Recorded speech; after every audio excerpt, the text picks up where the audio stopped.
Greetings and blessings. We'll wait just one more moment till 8 o'clock.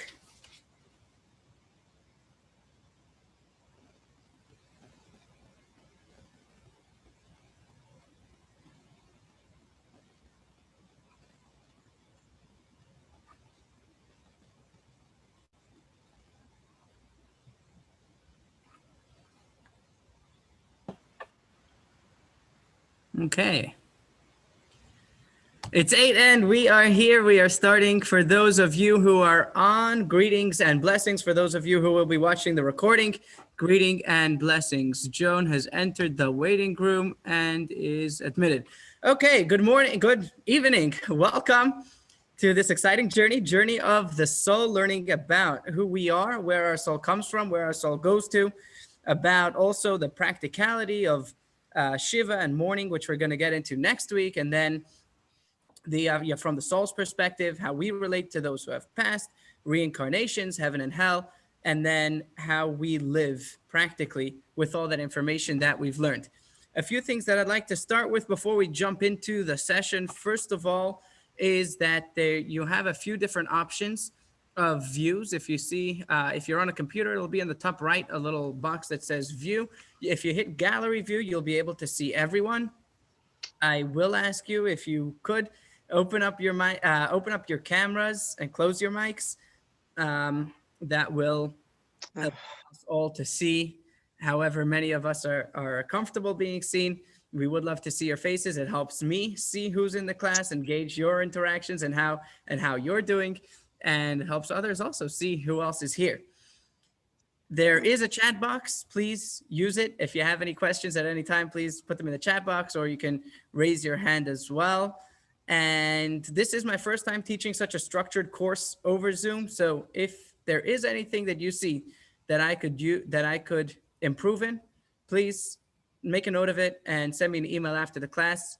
That will help me get better and help you get the most out of the next 5 classes that are coming up. Another note, this class is designed to have more information than you can handle at this time. So take a nugget, take something that you're enjoying from the class, take something that you're going to appreciate from the class, and grab that and grasp it well. And then you can always come back to the recording. You will be sent the link of the recording. You'll always be able to visit that later. Don't worry. Don't get overwhelmed. If it's an information overload, that's a good sign. Would like to start by thanking the sponsor of today's lesson, which is Yerucham Kopelman with the Neshama Foundation. They do amazing work, and we thank them for bringing us today's session. May they have lots of success in their every endeavor. May Yerucham have lots of nachas from his family, his children, his grandchildren, his great-grandchildren, from good health and peace of mind. Let's start with a round of gratitude. Let's start with Mark. What are you grateful for this evening? Health and my family. Your health and your family. Awesome. Thank you, Mark. Carol and Barry, great to see you. What are you guys grateful for this evening? Everything. Carol is grateful for everything. What about Barry? I'm grateful mostly for my wonderful wife. Great. Joan, if you are there, if you can hear us and we can hear you, what are you grateful for this evening? I'm grateful for life. Grateful for life. Thank you. And Leib Moshe?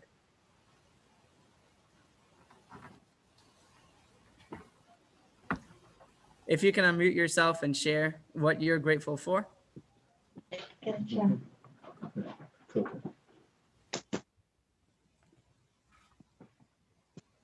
that better? Yeah, we hear you now. Oh, what Okay. happened? I am grateful to be able to take this course because it touches on a subject that is very close to my interests. Great. Thank you, Leib Moshe, for sharing that. And I am grateful to have my esteemed mother on the course today. And if she is open to sharing what she's grateful for. If Mommy, if you'd like to unmute yourself, we're going a round of gratitude, people sharing what they're grateful for. Doesn't let me unmute. Oh, we hear you. We hear you now. I can hear you, but it says, let's see. Please We set hear you. your camera in settings.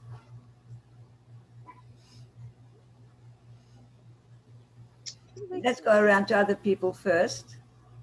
You can hear Okay, me? so everyone is shared. If you'd like to share now, we are able to hear you. If you'd like to share that now, if you'd like to skip this one, that's okay as well. Okay, what can I say? I don't know if you're familiar with the blessing, Sheikh Eliana v'kimanu v'kiyonu l'zman hazeh. When there's a special occasion, we thank Hashem, we thank God, let us be alive to merit to see this day. This here is my baby, the youngest of 11 children. So this day for me is a very, very special day. Thank you. For all your support and for all your love, because talking to my son, I feel that he is amongst loving people. I know it's like a mirror, what you give, you get, but he has a lot of love around him, so thank you.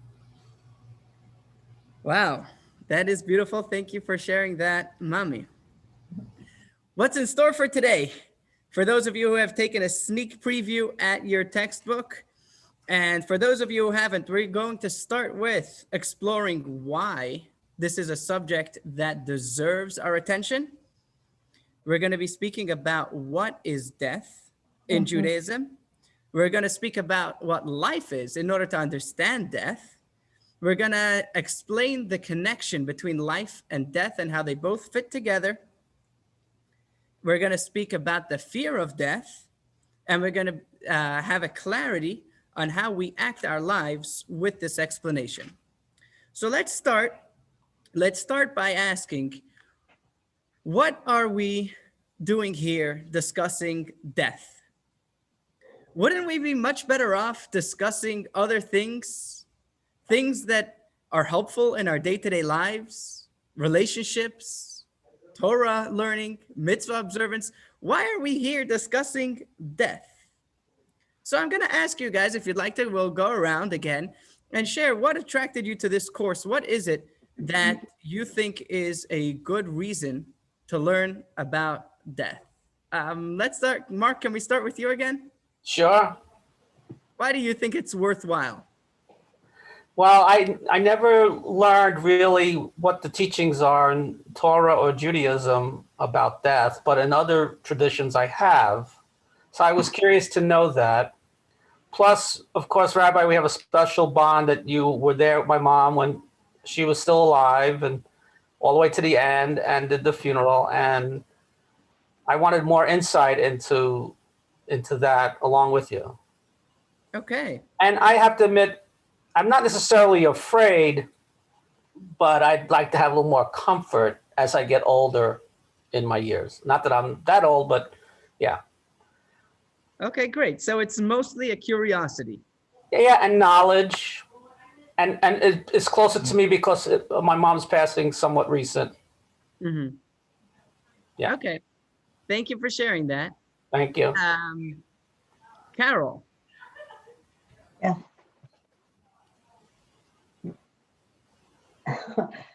I'm here because of my husband.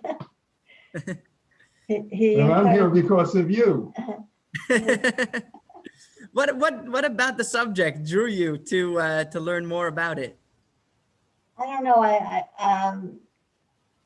Barry was drawn to it, so I won't speak for him. I've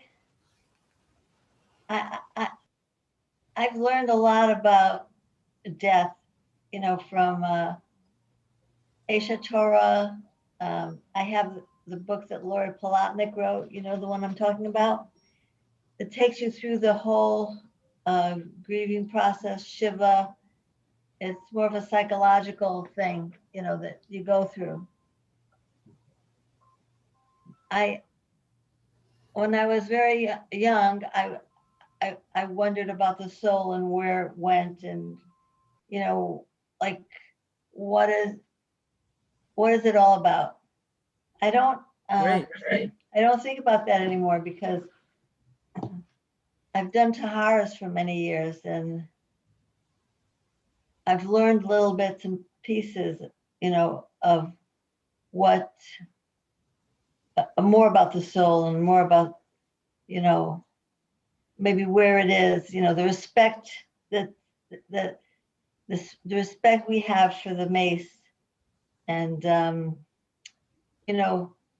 if you're going to show someone who's no longer living an enormous amount of respect, then how much more so should you show the living respect? Beautiful. Thank you for sharing that, Carol. Joan, I'm going to ask you to unmute yourself, and if you could share, what is it that that drew you to this course? Well, I feel like I'm more than my physical self, that there has to be something else, a soul. And I feel like the soul must continue. So I wanted to know Judaism's thoughts on this. And also, I lost my daughter almost 4 years ago to a terrible disease. I'm sorry. So that's part of my curiosity. Wow. Well, I'm sorry to hear that, and I hope that this course is going to help you with some tools and perspectives that will help with that. Thank you. And Leib Moshe, what is it? Why do you think that it's something that's worth discussing? Well, as I mentioned, it is a subject that is near and dear to my heart, specifically because I lost my parents within a 3-month period at the beginning of 2012. And as I'm hearing from these other people here, I think many of us as Jews don't know how to deal with the issue of death. We're not prepared, and it's hard to find comfort in the Jewish religion, at least based on what I know about death. I just couldn't find anything that made me feel any sense of comfort when I lost them. And as a result, I became angry at God. And as I told you, for a while, I was an atheist because I was angry at God, but I shouldn't have been angry at God. I should have been angry that I didn't have the education and understanding of the Torah to properly grieve and get comfort from Judaism. And that's what I'm hoping to get from this course. Wow. Okay. Thank you for sharing that. That is powerful. So what I'm hearing a lot of is curiosity. I would like to share that perhaps it's a little bit deeper than that. And we will discuss the philosophical aspects of death, the emotional aspects of death, the practical aspects of death throughout the course. But to me, the most important part of this is that our perspective of death actually affects us in ways that we may or may not realize.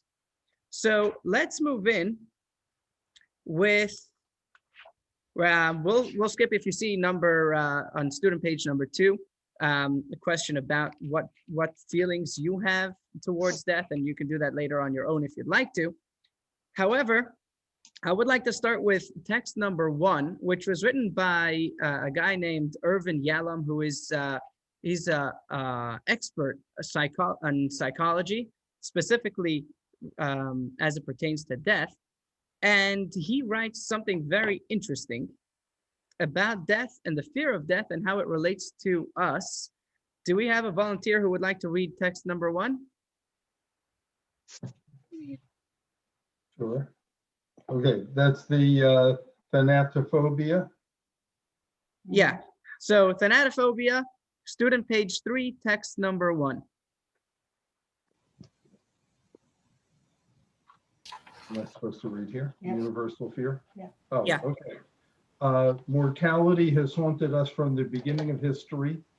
4,000 years ago, the Babylonian hero Gilgamesh reflected on the death of his friend Enkidu with the words, "Thou hast become dark and cannot hear me.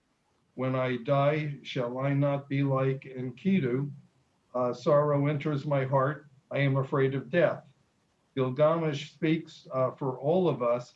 As he feared death, so do we all. each and every man, woman, and child. For some of us, the fear of death manifests only indirectly, either as generalized unrest or masquerading as another psychological symptom. Other individuals experience an explicit and conscious stream of anxiety about death, and for some of us, the fear of death erupts into terror that negates all happiness and fulfillment. Thank you, Barry. So what Dr. Irvin Yalom is saying is that there is a fundamental fear of death that many people, we know our brains, we think that our brains are analyzing information, and the purpose of the brain is to feed us information. In fact, our brain, the majority of the use of the brain is to filter out information and to block information.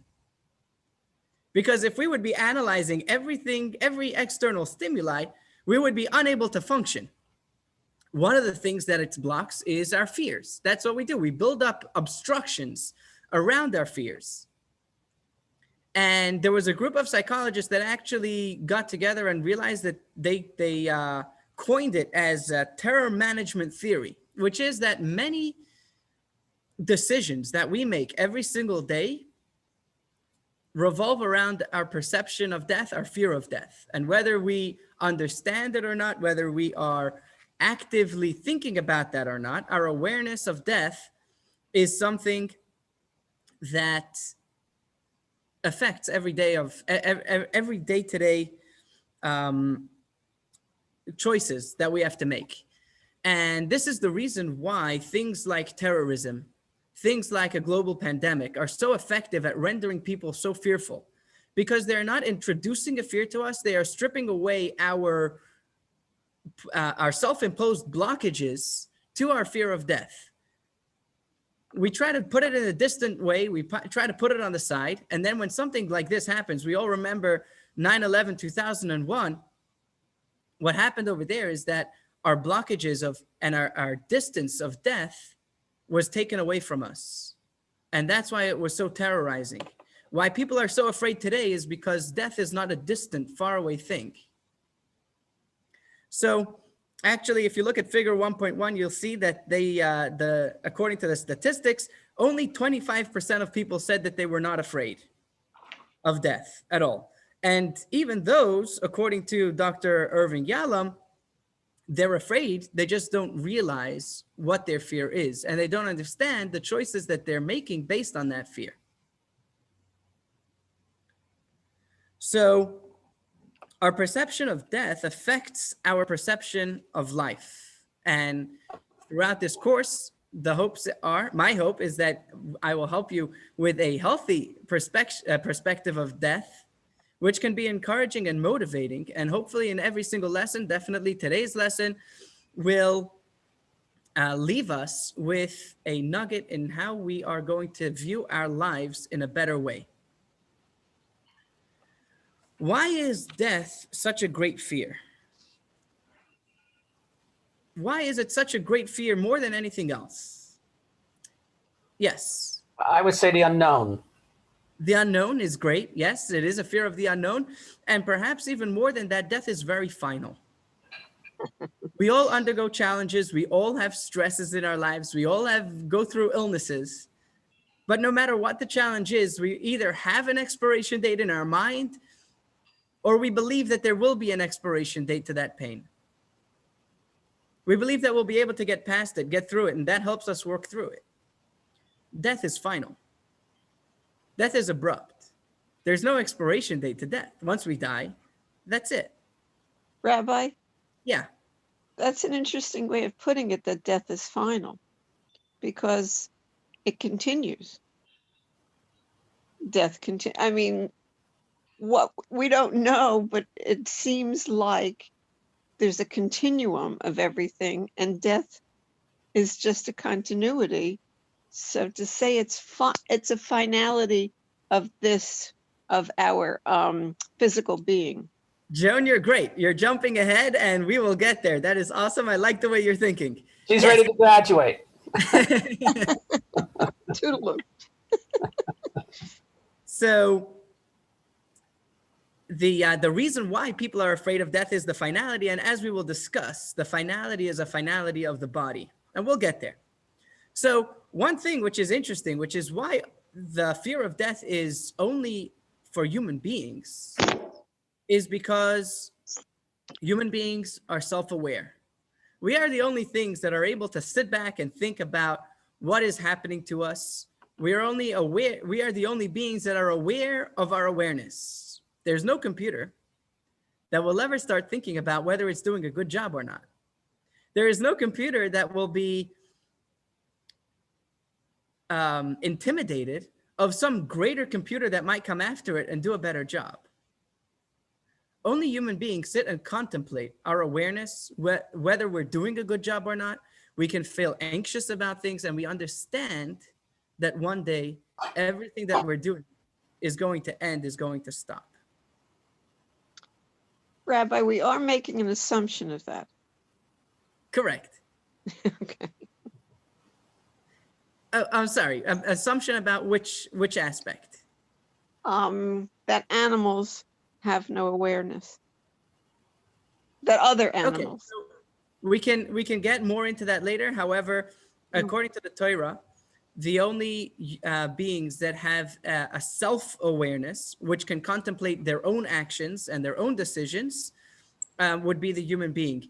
There is, in fact, like you are saying, an entire composition called Parak Shira, which we don't have time to get into right now, but all the animals, and not only the animals, even the vegetation and the sun and the moon, all are praising Hashem. So they do have a certain level of consciousness, but not a self-awareness. Okay.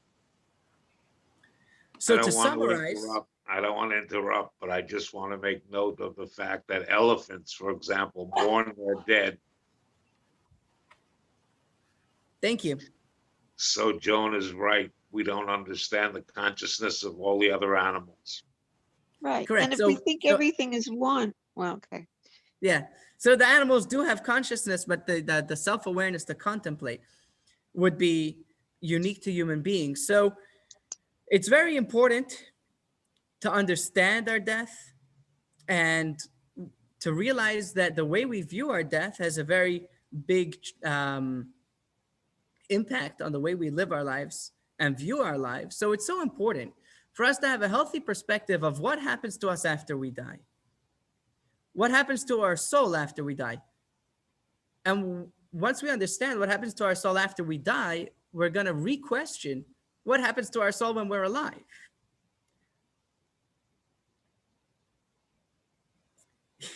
There's a story, a joke Jackie Mason likes to say, which was this whole thing. He has this back and forth with a guy who comes to the psychologist. Anyways, at the end of the session, he turns the psychiatrist tells him, okay, so here's what the deal is. We finished our hour. My prognosis for you is that we have to figure out who is the real you. And that's going to be $100. So the man says, wait a minute. Maybe I'm really you and you're the real me and you owe me $100. So before we can define what happens to us when we die, we have to define who are we? What are we? And then we have to define what death is. And after that, we can move forward to a real understanding. There's a beautiful story that brings out this point. The Alter Rebbe, Rabbi Shneur Zalman of Liadi, who was the founder of Chabad Hasidus, was one day playing with his grandson. His grandson was 3 or 4 years old, was sitting on his lap and playing with his beard, stroking his beard, and he was saying, Zaidi, Zaidi, Grandpa.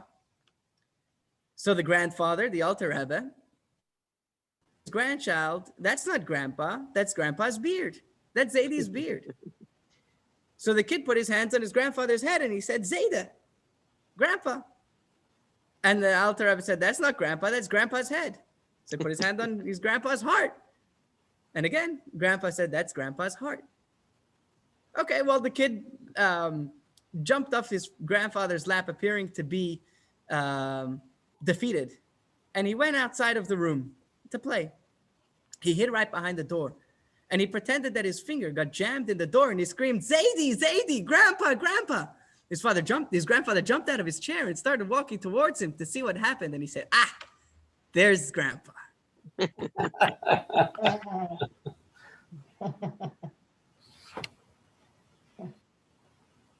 So, what is it that dies at death? And who is it that we are? If you turn to student page 5, do we have a volunteer to read text number 2, body garb? Is going to be an explanation from the Kabbalists, from the mystical side of Judaism, written down by Rabbi Chaim Vital, who was the student of Rabbi Isaac Luria. All of the Lurianic Kabbalah was transcribed by Rabbi Chaim Vital. And do we have a volunteer to read this text number 2? Sure. Joan, please. The wise are aware that the human body is not the human being. When we speak of the human being, we are referring to the human's inner dimension.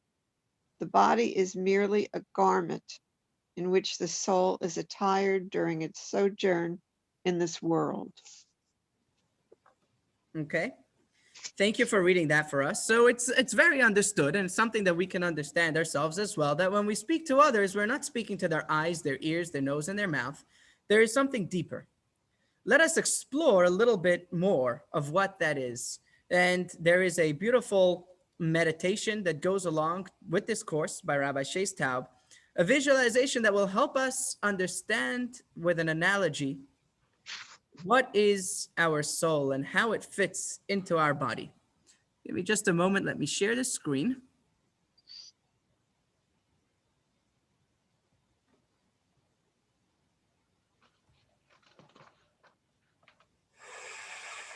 Okay, are you seeing that? Yes.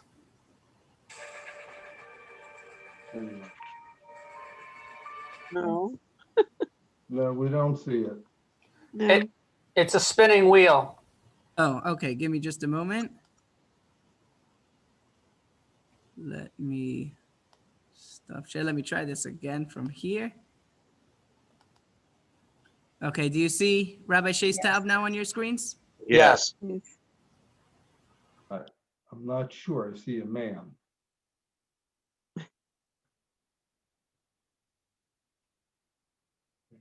There he is. Hi, this is Rabbi Shais Taub. Welcome to a series of meditations for the course Journey of the Soul.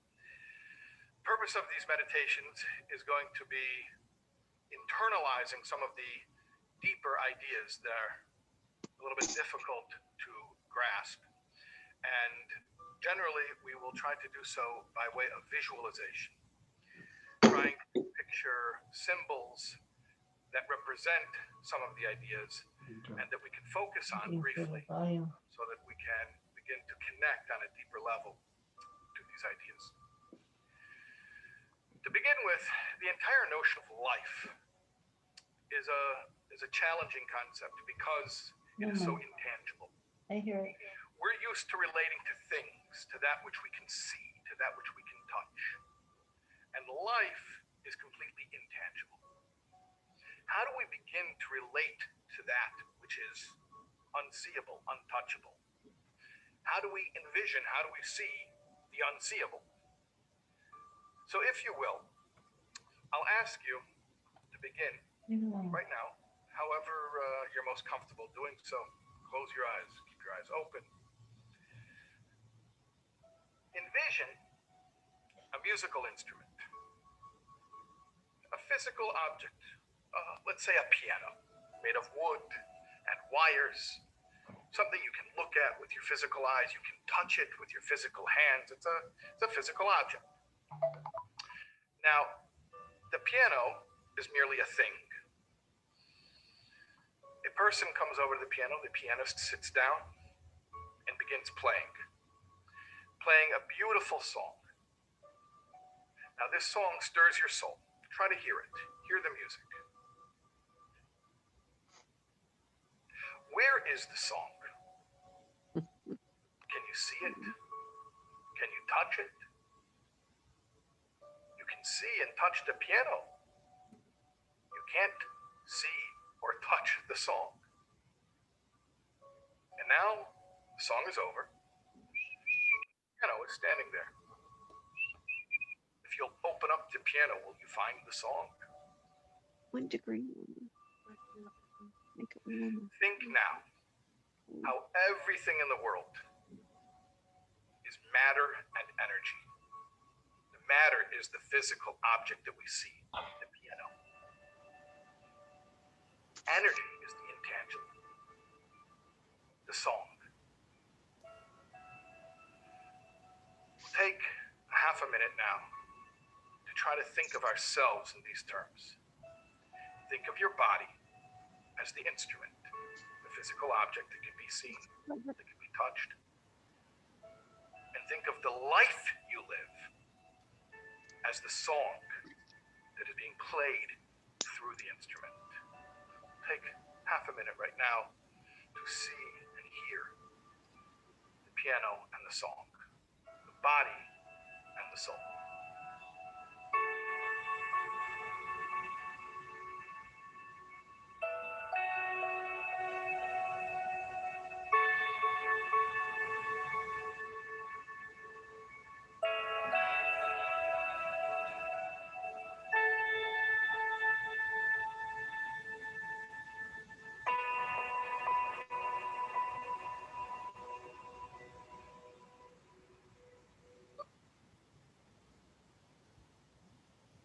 Did that come out clearly?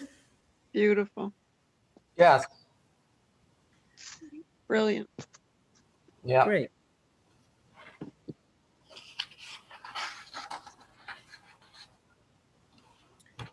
So who are we? We have the piano part of ourselves, and we have the song. And who are we?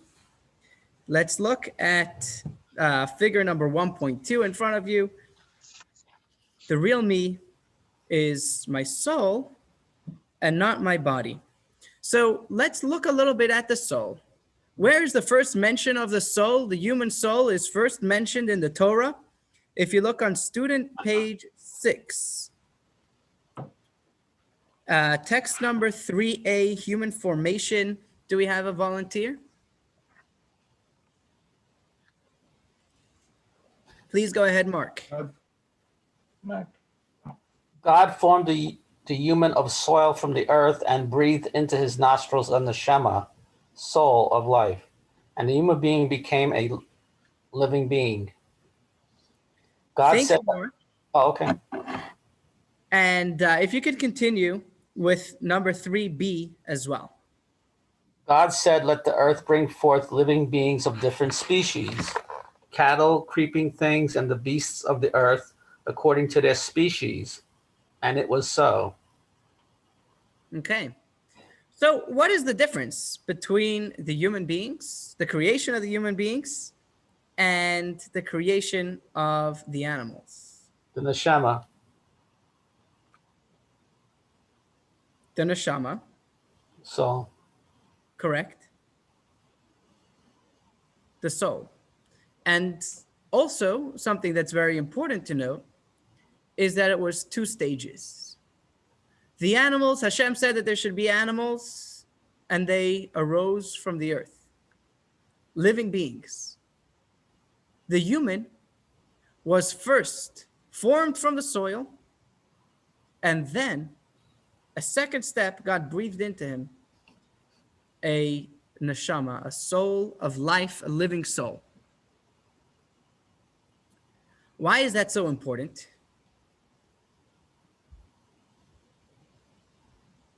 Let's look at text number 3c from the Chizkuni. Do we have a volunteer to see what is so powerful about the fact that the soul was not created at the same time as the body, and why that is such a fundamental difference between the humans and the animals? I'll read it. Carol? God did what he had not done with any other creature. He blew into Adam with his Holy Spirit a neshama that is immortal and does not perish when the body does. Thank you, Carol. So the difference, the big difference between the humans and the animals is that the animals have a body and a soul. Every living being has a soul, but the soul of the animal is very different than the soul of the human being. The soul of the animal is there for the sole purpose, sole purpose of keeping the animal alive. Just like you have gas in a car. The gas was created to help the car go. If you put a battery in a whatever it is that you're trying to make work, the battery is there as a part of the toy or the game or the electronic or computer that you're trying to run. The soul is different. The human being was created as a body and a separate entity. A soul was breathed into this body. A soul that was already existing from before, a soul that will continue to exist after, and a soul that is existing and giving life to the body during life. Doesn't God breathe the soul back into our body every morning? Yes, Leib Moshe, that is correct. We say in the morning prayers every morning that God gives us our soul back every morning, and perhaps at a later stage, we can get into what happens to us at night and what happens with dreams.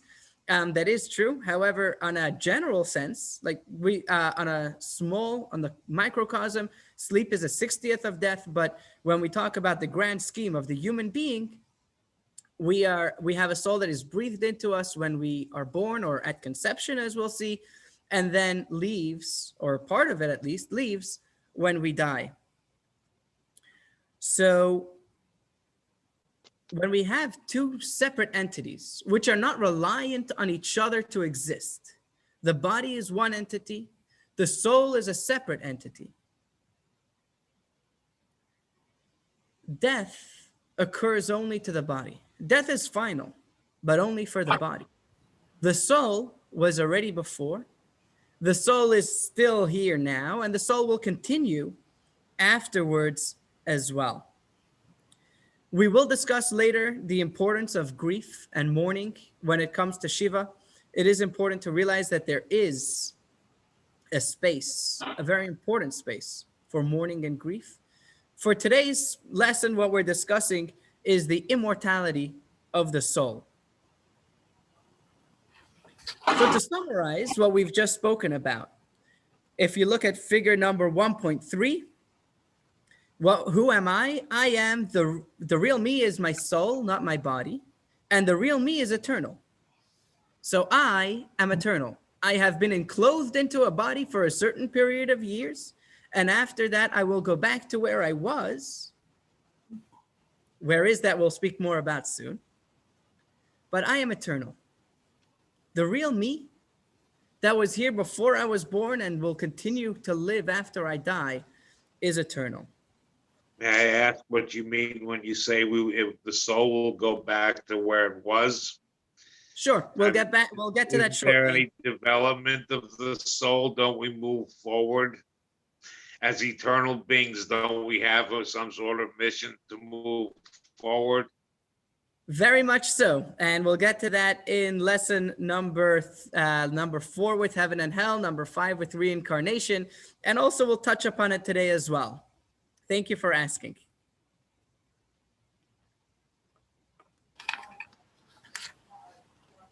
The soul actually does not want to be here. Not only is the soul does not need to be here, and our soul does not depend on our body for life, the soul does not actually want to be here.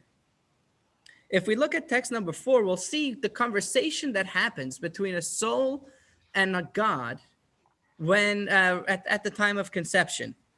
Do we have a volunteer to read for us text number 4?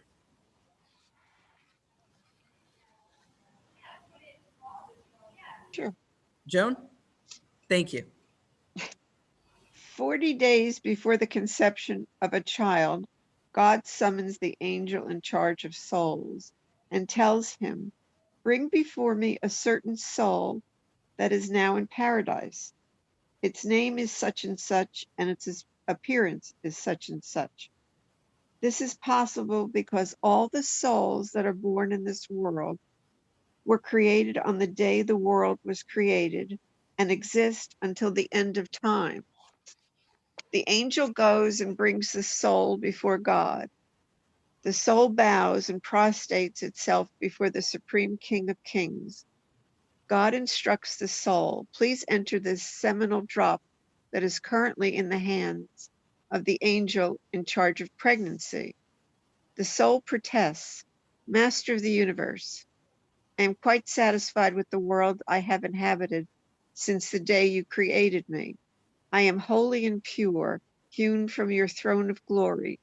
Why do you wish to cause me to enter this putrid drop? Thank you, Joan. So we see that there's actually a conversation that happens between God and the soul. And God tells the soul, it's time for you to come down to this earth. And the soul protests. The soul says, I don't want to. It's good up here for me. Basking in the glory of God. The world is a dangerous place. There's evil down there. There are bad people. Bad things could happen. Why would I want to go down to the earth? Especially if I'm going to have to die. And the Mishnah in Ethics of Our Fathers, text number 5 reads, this world is like a corridor before the world to come. Prepare yourself in the corridor so that you may enter the palace. Insinuating that this world is insignificant to what comes after. And continues to say, a single moment of bliss in the world to come is greater than all of this world. So both before the soul came into this world, it didn't want to be here. And while we're here, it is all insignificant and pales to what will come after we die. But how could it be insignificant if we're preparing ourselves to enter the palace? We're preparing ourselves. That is correct. Thank you, Leib Moshe, for asking that. We are preparing ourselves in this world, whatever that means. We'll get into that soon. But here, it's only a corridor, a place where we prepare. And what's coming afterwards is the palace. So that leads us into asking ourselves, what are we doing here? If the soul didn't want to come here, and the soul doesn't need to be here, it seems that the soul is very much not interested in this whole thing called life. So if you look at figure 1.4, who am I, on page number 10, the real me is my body, not my soul, as we've discussed. Sorry, my soul, not my body. The real me is my soul, not my body. Using me when you said that. Yeah, the real me is my soul, which came into the body. The real me is my soul. Therefore, the real me is eternal. And the real eternal me is relatively unaffected by birth or death. It seems, from what we've learned so far, that the soul does not gain anything by being here. Don't jump on me. We'll get back to this. In fact, the one of the morning blessings that we say, and we say every time we go out of the bathroom, a blessing thanking Hashem for creating such a complex body with all the openings and closings, the closed arteries and the entire system of the human being with openings where they need to be, closings where they need to be. And if anything that is supposed to be closed, like a vein, would have an opening, we wouldn't be able to survive even a minute. If anything that needed to have an opening, like our esophagus or our trachea, where we breathe and where we eat, would be closed, we would also not be able to survive even a minute. And the blessing ends off with interesting words, which are not specific. The verse ends off, Rofei chol basar, he who heals all flesh, umafli la'asos, and acts wondrously.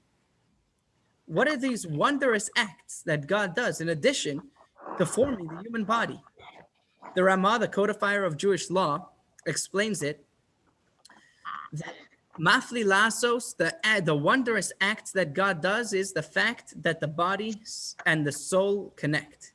The fact that the soul remains inside the body is the act of wonder that we praise God for many times a day.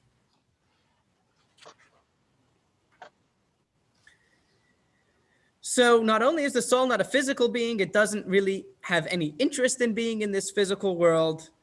And that's who we are. That is the real me. The real us is our soul. So let's not stop here because I want you guys to be asking. What do I want you guys to be asking? What are we doing here? So why are we here? Very good. Is life not important? And the truth is that if this is all we learn, and this is our entire view on life, we'll end up in very serious situations, as there are some other cultures. The Radvaz, Rabbi David ibn Zimra, who lived in 6th century Morocco and Egypt, and he saw firsthand the Islamic cultures. And he describes certain things in his works about what is good in their culture and the evil in their culture and the things that are proper in their culture and the things that he did not like that he saw in their culture. And he testified as follows. I have personally observed that the Ishmaelites disproportionately oppose displays of mourning to the extent of forbidding the rending of garments in grief due to their belief in the eternity of the soul. And we see today what happens when you have a culture that places no real significance on life. So what happens is that they started by explaining that if the soul is really so beautiful, so divine and so important, and the life over here, the corporeal life in a body is really insignificant, you end up down the line with people who do not care for the value of life. Murderers, suicide bombers, people who do not see any beauty or any purpose or mission in life in this world. And that's a very, very far from the Jewish perspective. In the Jewish teachings is exactly the opposite. As many of you are familiar with the law that we will read in text number 6, where we're going to speak about in this coming section, we're going to talk about the importance of life in this world. We've spoken so far about the importance of spirituality and the everlasting spiritual soul. Now we're going to look at the flip side, which is the importance of life down here in this world. Text number 6 reads, if a non-Jew attempts to force a Jew to violate one of the Torah's commandments at the pain of death, the Jew should violate the commandment rather than be killed, because the Torah states concerning the mitzvahs, a person shall do them and live by them. One should live by them and not die because of them, which is very interesting because if the whole purpose of life is for the spiritual side of things, this connection to God, and the life in a body is not very important and not so significant, we would think that a person who is faced with an ultimatum, someone who has a choice whether to do a mitzvah or to die, we would think that we would for sure go for doing the mitzvah. Doing the mitzvah is my soul's occupation. Doing the mitzvah is connecting to God, and life is life. So we should do the mitzvah and let the guy kill us. But no, the Torah says that even if there's someone on their deathbed and it's Shabbos, and you can keep them alive for a few more moments by transgressing the Shabbos, transgress the Shabbos to keep them alive for those few moments. Life is precious. Life is holy. And life is important. Let's learn a little bit more about that in text number 7. God's encouraging words, which is actually the end of text number 4. We didn't teach you when we looked at text number 4 and number 5. We didn't give you the whole picture. In order to bring out the point, we started with text number 4 and 5 to show the beauty of the soul. And now let's look at the beauty of life. Text number 7 reads, God hurries to read the soul. This is on page 13. The world to which I am bringing you will prove more beneficial than the one you presently inhabit. Indeed, I formed you exclusively for the purpose of creating mortal life from this particular drop of seed. With that, God forcibly installs the soul. So what does God tell the soul? What's God's answer to the soul? Life down here in this world, the life that you're going to live is more beneficial than where you are now. And if we look at the other part of text number 5, again on page 13, text number 8, a single moment of repentance and good deeds in this world is greater than all the world to come. So I ask you, how do we reconcile this? That we have such a strong emphasis on the soul and the eternality of the soul and the supremacy of spirituality? How do we reconcile that with saying that this world is where it's at?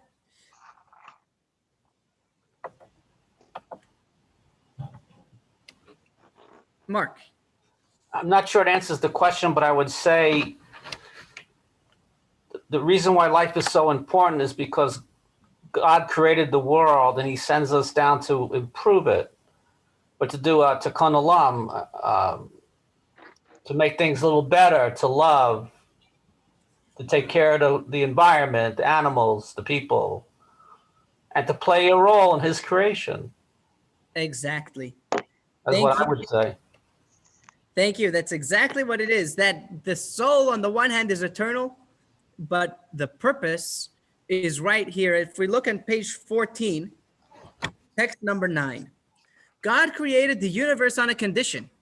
And he said as follows, if the Jews accept the Torah, he told the universe, you will continue to exist. If not, I will return you to nothingness.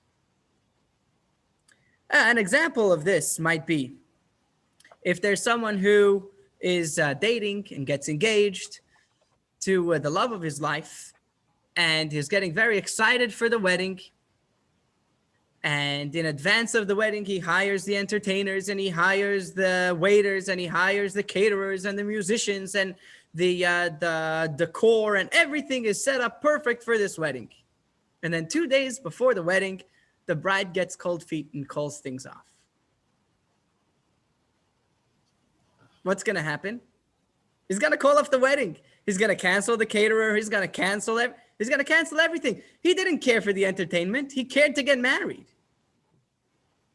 Same thing is with this world. Hashem created this world in order that we here in this world should be involved in Torah and mitzvahs. And we're going to get more into this later in the course. But for now, what's important is that Torah and mitzvahs can only happen down here in this world. Rabbi, Yeah. it just occurred to me that God could have said, well, just continue the soul. We don't have to have a world. We don't have to have bodies. We could just have eternal soul. And just, why go through all this? That's a great question. That's a very good question. We will get to that more in depth later. The short answer is that God wanted a relationship. God wanted a relationship with us. Now, on the one hand, it is a little quote unquote scary for God to create beings that have their own choice. But if we love God not out of choice, if we love God out of force, then it's not us loving God. There's no relationship. We are but an extension of God. By putting us in this world where we truly are an extension of God, but we feel as separate entities, and we are surrounded by evil and by things that decry anything that is good and holy. And in such a platform, we choose to do good. We choose to connect to God. That is the only way that we can have a relationship with God, and God can have a relationship with us. So that's the short answer why we have to be bodies. We have to be in this world. We have to have temptations. And that is the only way that God can have a relationship with us. Does that answer your question, Joan? It's working on it. I'm working on it. Okay, great. We'll get more to that soon.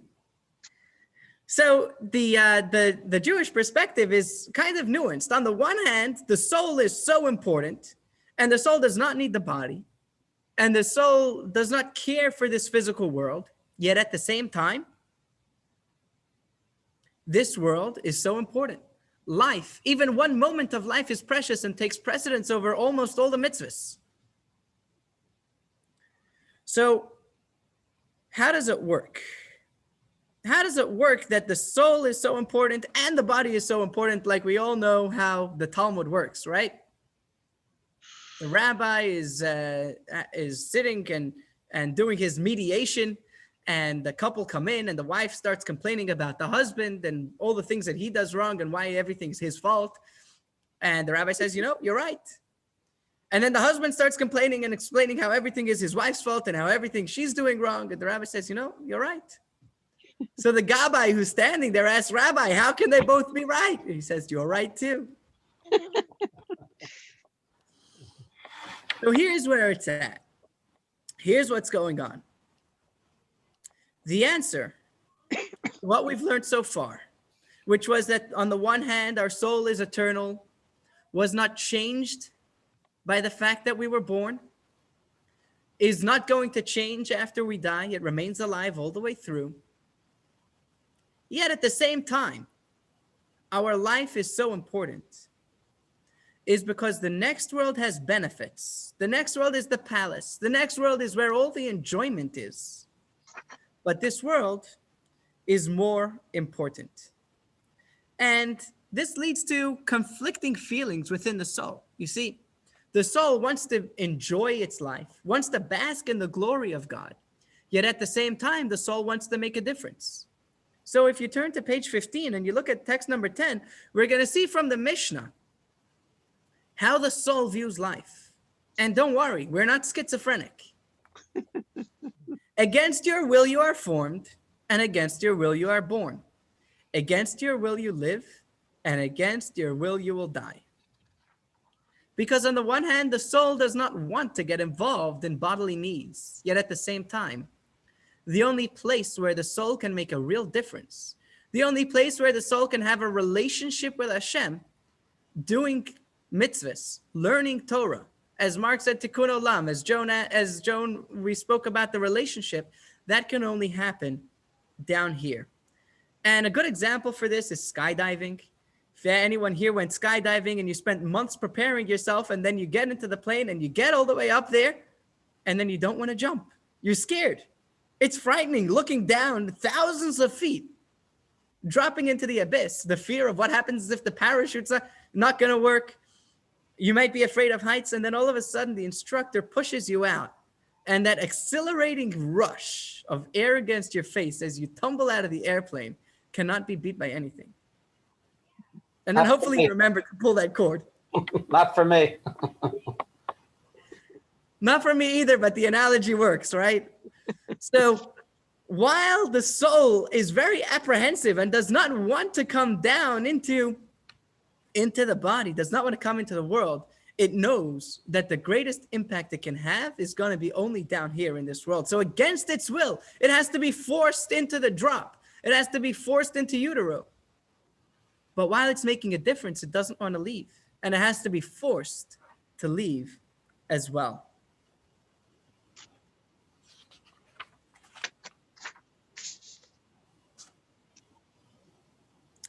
There's a story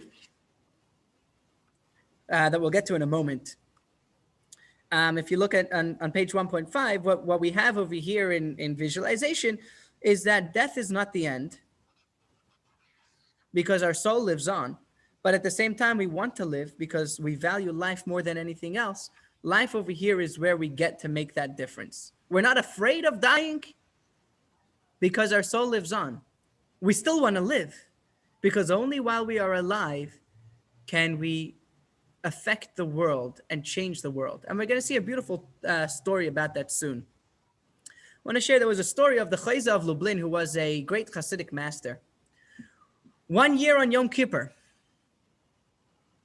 after the prayers on Yom Kippur, he turned to all of his students and he said, today I'm in a good mood. Anyone who likes, I can tell you what it is that you prayed for this Yom Kippur, and I will tell you whether you were answered or not. So one brave student steps forward and says, please tell me, what did I pray for? And he says, you prayed to God and you said, God, let me make my son, I know I have to work for a living. Let me make my sustenance for 1 day a week. Let me work 1 day a week, and that will give me sustenance the entire week. And let me spend the other 6 days in learning and prayer. And the student was so excited. Yes, that's exactly what I wanted. I wanted to be able to work only 1 day a week. And for that, get my sustenance to enable me to sit and learn the entire other 6 days of the week. That would be so beautiful, so wonderful. Tell me, was my request granted? And the Chozeh said, you fool. If God wanted you to work for 1 day a week and learn for 6 days a week, he would not have put you down here. We're here to make a difference. We're here to work. We're here to get involved with the physical world. And we'll see soon how important and how potent that is. Where did I go? Here we go. Oh, we did this. Okay. So the purpose of this world is the relationship with God. Everything that happens in this world is here to support our relationship with God. The soul's connection to God through learning Torah and doing mitzvahs. That's what everything in the world was created for. From the greatest angel, singing God's praise and burning up in flame with a desire to be consumed in the oneness of God, to the smallest worm wiggling in the Amazon rainforest. Everything is here for us as Jewish people to learn Torah and do mitzvahs. And that's why obviously our soul must be in a body for that to take place. So to summarize, the difference is what is important versus what is pleasurable. What is more pleasurable for the soul? The afterlife, basking in the glory of God. What is more important to the soul? Torah and mitzvahs, living here in this world.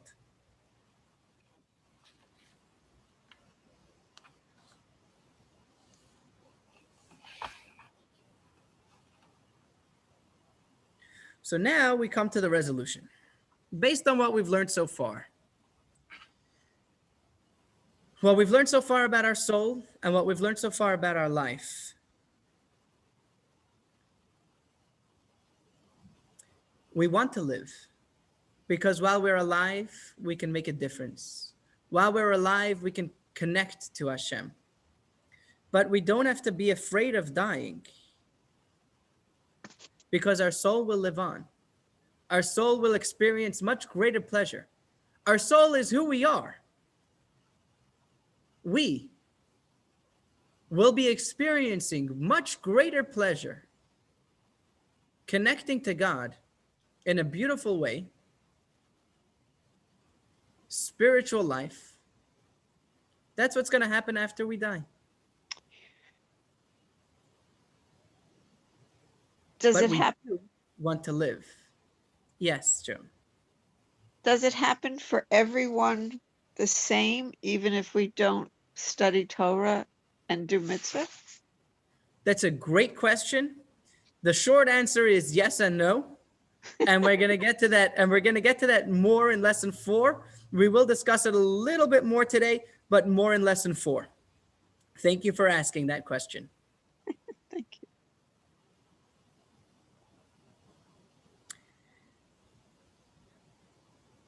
So, where do we live? Where do we live after we die? Yeah, many people, and we're going to get into this more later, but many people believe that we want to make an impact here in this world. People want to make big inventions. People want to leave a great legacy because they want to live on after they die. The Jewish perspective is that although those are great things for people to remember you, but the way to live on after you die is not in the hearts and minds of other people, but you yourself live on after you die. Your body stops, but your soul continues. Let's look at page number 16. This is about the Frierdiker Rebbe, the previous Lubavitcher Rebbe. He went through hell and back, and he actually speaks he writes his own diary. You can read it. It's a book called The Heroic Struggle. It's been translated into English. His accounts of being arrested by the GPU, which turned into the NKVD, which turned into the KGB. His crime was he was arrested for anti-revolutionary crimes, which in plain English means he wanted to keep the spirit of Judaism alive during communist regime. The greatest threat to communism is religion and God. But the Frierdiker Rebbe was not going to give up religion or God. Whenever they closed down a school, he opened up a private one. They took the local sheichet, the local kosher butcher, to Siberia. He brought another one. They killed the teacher. He sent someone in its place. There were people who actually were killed, shot. My wife's grandfather was a school teacher. And one day he was taken away and his family never saw him again. Wow. Afterwards, they found the records that he was shot and killed a few days after he was arrested. So he was the brains behind the entire movement, keeping Judaism alive behind the Iron Curtain under the communist regime. And he was arrested. And he writes, he calls it, his writings, he calls Tractate Hell. And he goes through chapters of what happened. And here is a short excerpt from his book. Student page number 16, text number 11. I arrived for interrogation at the offices of the Soviet GPU. However, in keeping with my principles, I was not very cooperative. One of the interrogators raised a revolver that sat on the desk before him. He looked me in the eye and mockingly said, "This small toy has incredible powers. It causes principles to melt away. It opens mouths. Under its spell, even mutes have become talkative." I responded, "You are quite mistaken. That toy has only an effect on faint-hearted non-believers, those with one world and multiple gods. We, on the other hand, have one God and two worlds. As such, I don't panic at the sight of your toy. It has no effect on me whatsoever." Was he not afraid of dying? Did he not want to live? He didn't want to die. He wanted to continue spreading Judaism. He wanted to continue keeping that spark alive behind the Iron Curtain. He wanted to continue helping people, helping Jewish women go to mikvah, creating mikvahs in places where the old ones had been boarded up. He wanted to continue sending people to teach the Jewish children Torah. He wanted to continue sending kosher butchers so the Jews would have kosher food. But he was not afraid of death. And he would not back down on his principles. He would not separate from his soul for 1 minute, because he knew that his soul will live on and will not be affected by the death of his body. And we see an interesting story in the Talmud by Rabbi Yehuda Hanasi. He was called the Prince. He's the one who wrote down the Mishnah. Fascinating story about him as he approached his deathbed. If you look on student page 17, it's a similar concept. When Rabbi Judah the Prince fell ill and lay on his deathbed, his student Rabbi Chia entered, excuse me, and found him weeping. "My master," explained Rabbi Chia, "why do you weep?" What an interesting question to ask someone laying on their deathbed. Is that insensitive? You walk into a dying man's room, you see him crying, and you say, "What are you crying about?" Rabbi Chia was very wise. Let's see why he was crying. Was it not taught? If one dies smiling is a good sign for him, while weeping it is a bad sign for him? What is the meaning of these words? If someone is crying at the thought of anticipating death, that means they don't believe that the soul is going to continue. They are afraid that everything they stand for is going to stop. But one who believes that the soul will continue afterwards should be smiling and happy, ready to continue in the next stage of their journey. Listen to his response. Rabbi Judah replied, "I weep because of my inability to study the Torah and observe the commandments after death." He wasn't afraid of dying. He wasn't worried what's going to happen to his soul, what's going to happen to all of his accomplishments. but he wanted to live. He wanted to have more opportunity to do more mitzvahs, to learn more Torah. And that is why he was crying.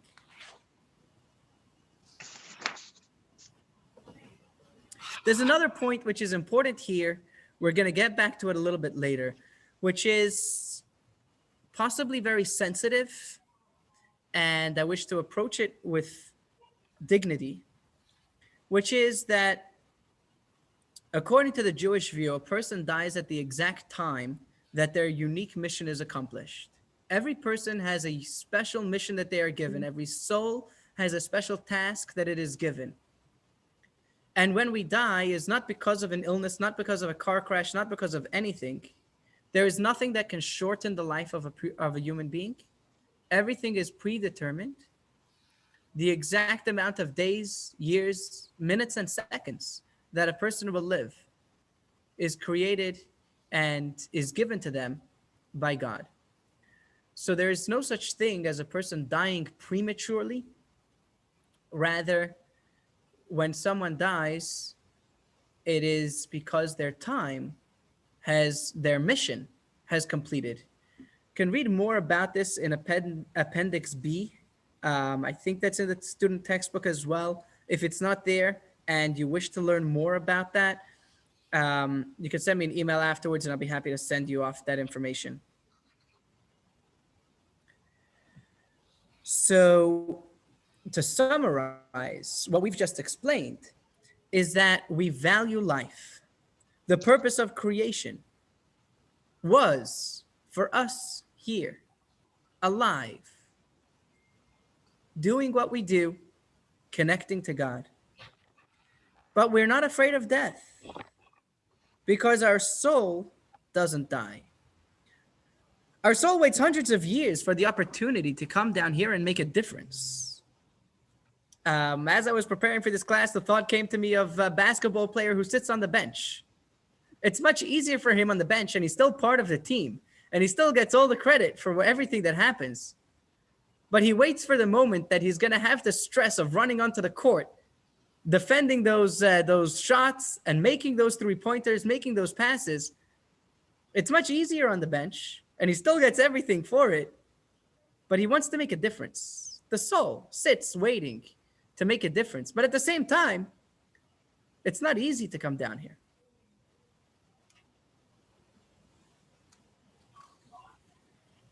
Why do you say down? That's a good question. That's a good question. It's because we usually refer to up and down as the more spiritual something is, that we as humans use the metaphor of up, and down here we use it as down. But in truth, you are correct that spiritual beings do not have an up or down, backwards or forwards. They're just entities that exist. So you're right. Thank you.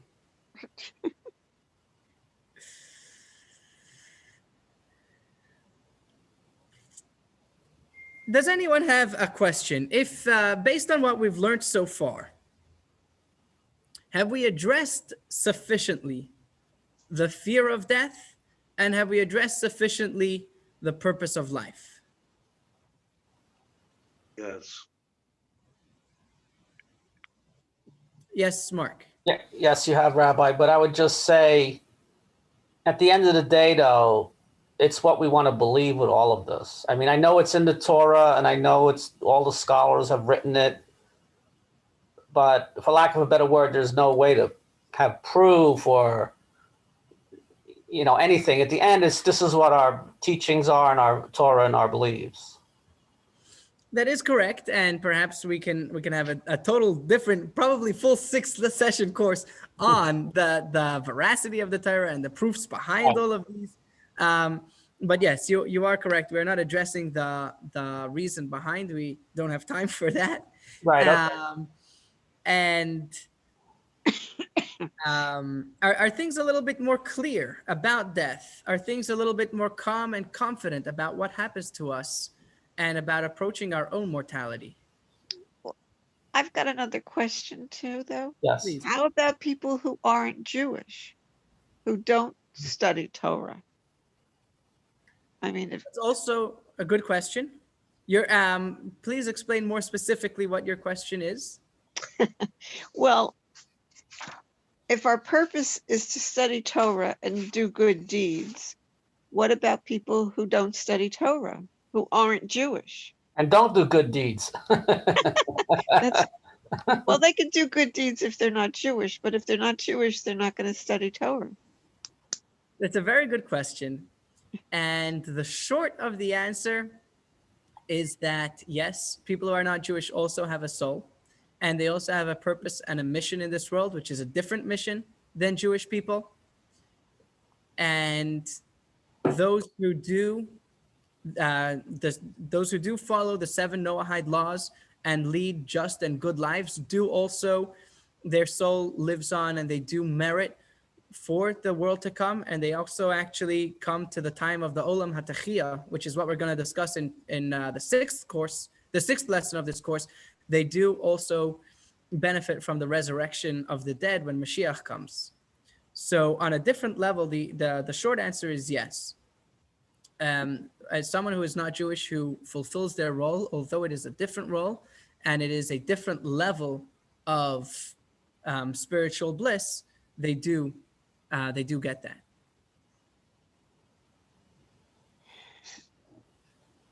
So now, we've spoken about the fear of life, the fear of death. We've discussed how our soul is immortal and our soul lives on, and we've discussed how important it is for us to live as well. But how does that affect our life? And here's what we're going to close with.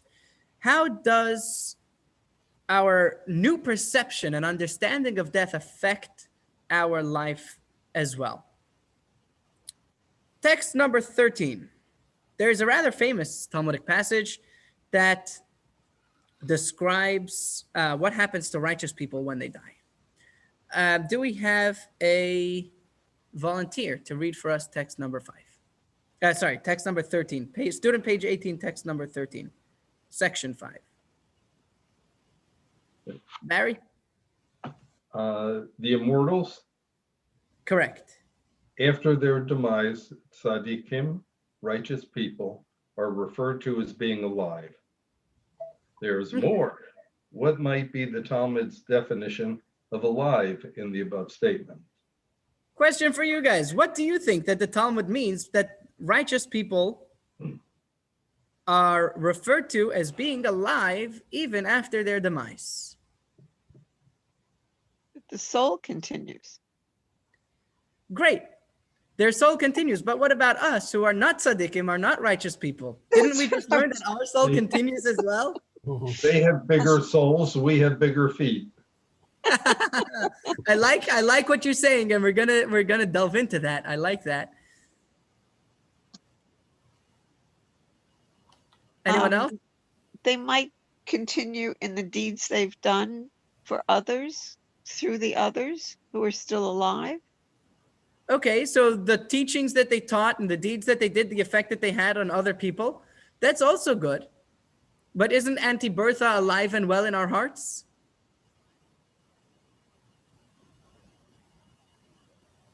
So let's take this a little bit further, because the soul everyone has, and if we're talking metaphorically, well, the proverbial Auntie Bertha lives on as well metaphorically.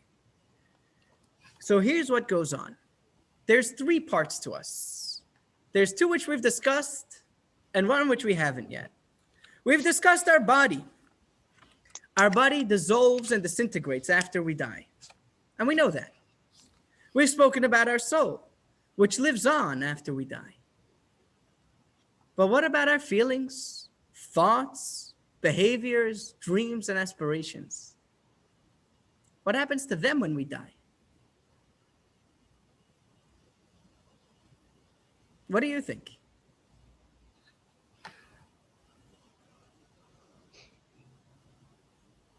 I think they go on with the soul.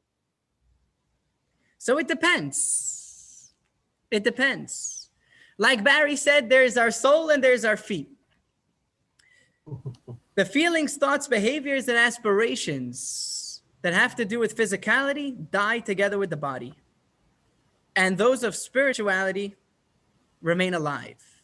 When we sit down to enjoy a juicy burger, Those feelings, those thoughts, and those actions die and rot away together with our body. Our meditations, our spiritual pursuits, our feelings of love for God, and awe and respect of God remain alive. So a tzaddik, whose entire life is their soul, all of their thoughts are for God. All of their behaviors are for God. All of their deeds, all of their aspirations and all of their feelings are for God. They do not die. So what happens to a tzaddik when they die? All they lose is the limitations that their body placed on their soul. They needed to eat, they needed to sleep. And that gets removed from them. Everything else remains forever.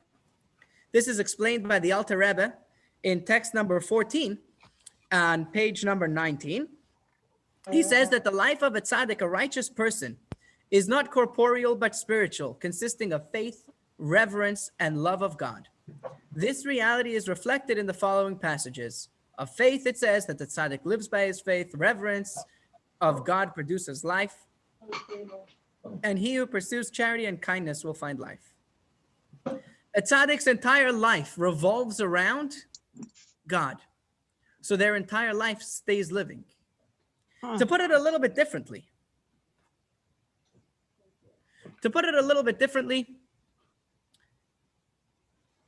we can either be alive while we're alive, or we could be dead while we're alive. When we involve ourselves in things that will die, we are dying already now. When we involve ourselves with things that will remain, that will endure, that will last forever, we're alive now. Can you just clarify that a little bit, Rabbi?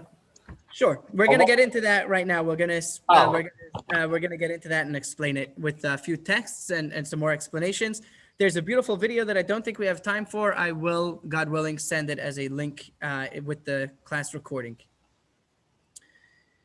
So God tells us in Deuteronomy, God says, "See, behold, I have put before you today life and death, and you shall choose life." Let's look at text number 15 on page number 20. Behold, I have set before you today life and goodness, death and evil, choose life.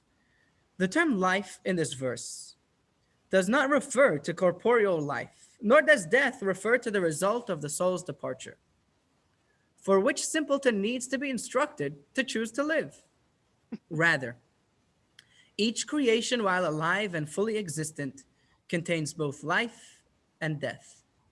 The physicality of the object is intrinsically lifeless. It is in a constant state of decline and deterioration. We observe this decline in every physical object, as well as in ourselves. Our physical capabilities and powers weaken with time. By contrast, the spiritual and divine within each thing is alive, eternal, and not subject to destruction or deterioration, God forbid.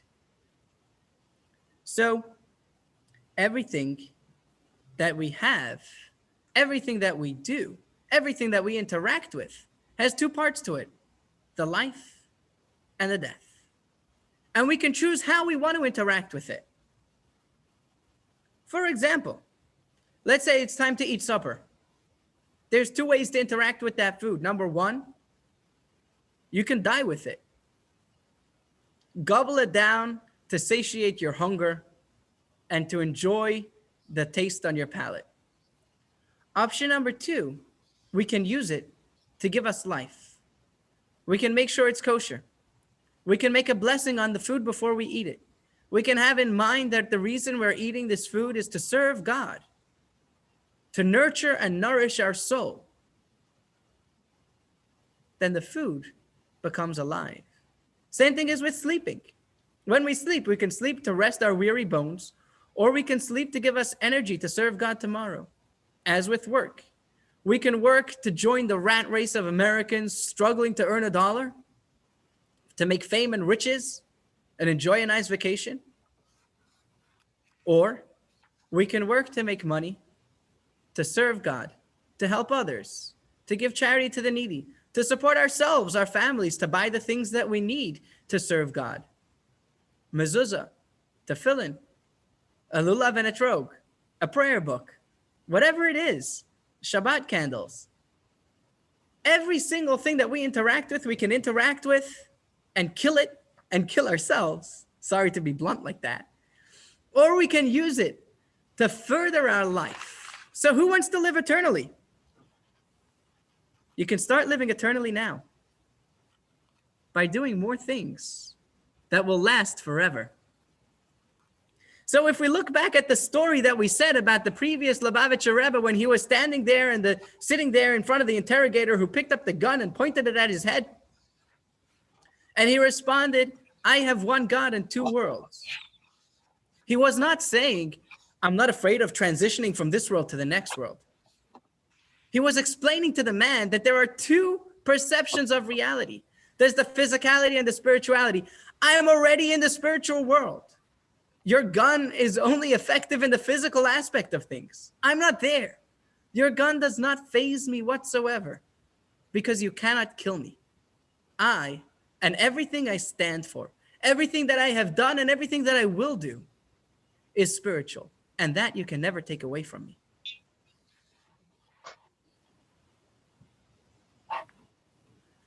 So we've redefined life. Life is not a time between birth and death. Life is the part of us, our soul, which is eternal.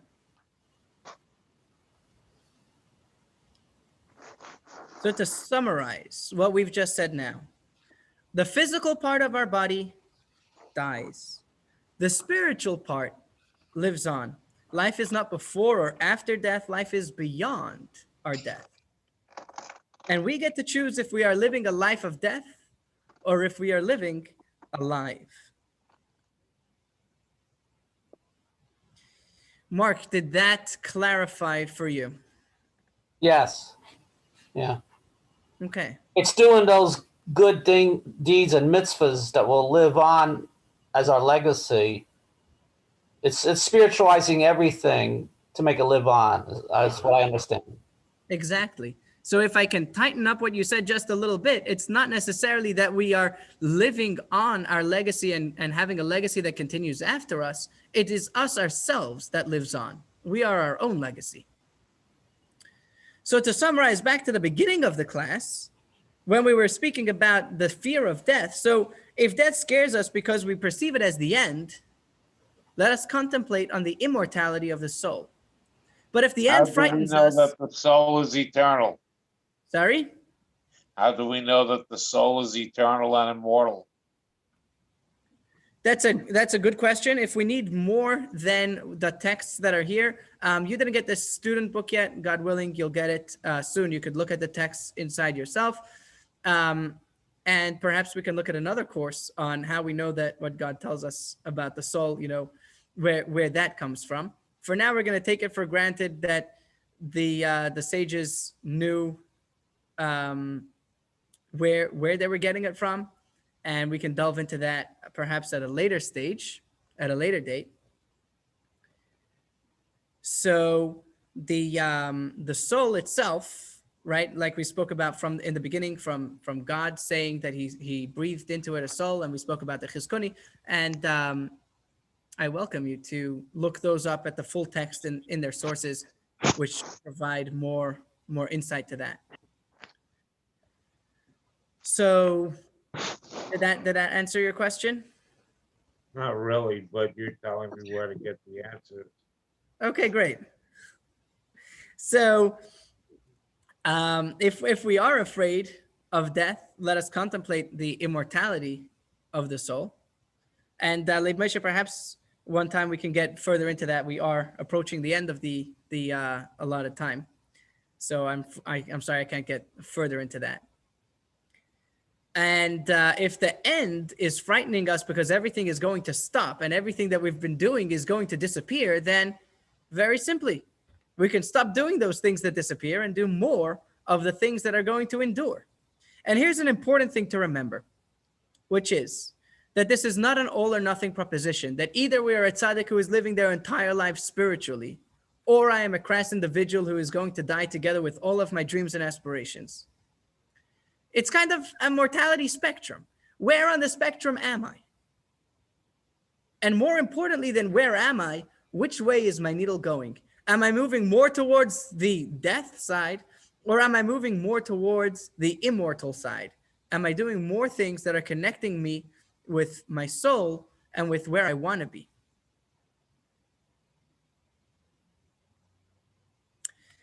Now that we have a better perspective of life and death in general from our perspective of just generally what is a soul, what is life, what is death, next week we're going to get into how the experience of death is experienced by the soul and how we relate to those souls that have departed, what the burial and those things do for the soul. I would like to ask everyone to please share a nugget that you are taking with you from today's lesson. Barry, would you like to start? Let me go in just a minute. Let me think about that. Sure. Okay. Mark, would you like to start? Sure. I think accepting the fact that the soul is eternal reduces the fear and anxiety about death. It's sort of identifying more with the spirit, the soul, than the body. Thank you. It's changing for me. It's changing the identification with something that's eternal, reduces the fear of death in the body. That's beautiful. Thank you, Mordechai. You're welcome, Rabbi. Joan, would you like to share a nugget that you're taking away? Well, I really have to say, Mark put it wonderfully. Thank It's just very comforting that we continue, that this isn't the end of it. Yeah. I mean, that's something that I really I've believed for years. I just felt it, that I have a soul and it has to continue. And so it's nice to hear that it's, that this is confirming it. It's very comforting, except I don't study Talmud, so I'm a little concerned about that part. And We'll I get certainly there. would like to do a whole lot more mitzvah every day. I wonder how to do mitzvah every day. I ask myself and pray the night before that I will. That's beautiful. Wow. Barry, are we ready for you?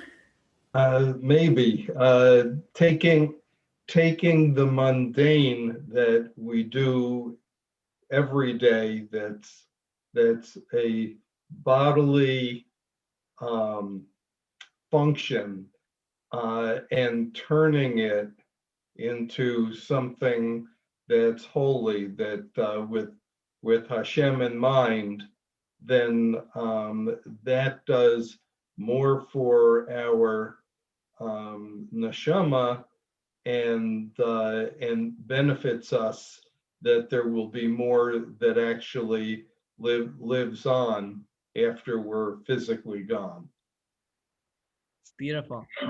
Thank you, Barry. So it's more about doing and identifying ourselves with those things that will last forever, even the seemingly trivial things. Thank you. And Leib Moshe, what's a nugget that you are taking away with from this class? Honestly, I have to reserve my comment till later in the course because I'm trying to fit what you're teaching us into the concepts that I already have of death and things that I've learned from exploring the death experience on my own. There's a wonderful show on Netflix that deals with dying and people having out-of-body experiences that they couldn't possibly have had when they were unconscious on an operating table, and seeing themselves rise above the table and looking down at their body. I mean, maybe this is a little too spiritual for you want to go, but like I said, I just need to fit all this into the knowledge that I already have about death. Okay. Thank you, Leib Moshe. The nugget that I'm taking away is that I am surrounded by loving, caring people who are looking to learn more. And I am inspired by your dedication and your comments. And I look forward to the rest of this journey together with you. Thank you. Thank Thank you so you. much. Rabbi, I want to. I would like to ask, sorry? Rabbi, I'm sorry to interrupt. If I may particularly thank you for enabling me to take this course. And whenever you get a chance to bring the book by the line. But again, I just want to thank you for allowing me to participate. You're very welcome. And now I have a question collectively for you all. Who do you know that would like to experience what you have just outlined?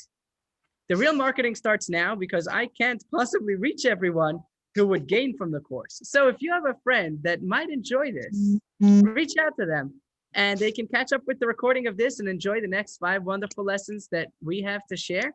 So if you'd like to, once we're done, think about it for a moment. Who of your friends might enjoy that experience that you've just had and allow them to appreciate this experience as well. I'd like to once again thank Yerucham Kopelman and the Neshama Foundation for sponsoring today's class, making it available for us. May they all experience lots of nachas, lots of joy from themselves and their families with good health. Wishing you all a very happy, healthy week. I look forward to any feedback that you'd like to send in the in an email to me. And like I said, I'll get you out the recording, God willing, tomorrow or Friday, and I will include in that the links to those videos that I was referencing.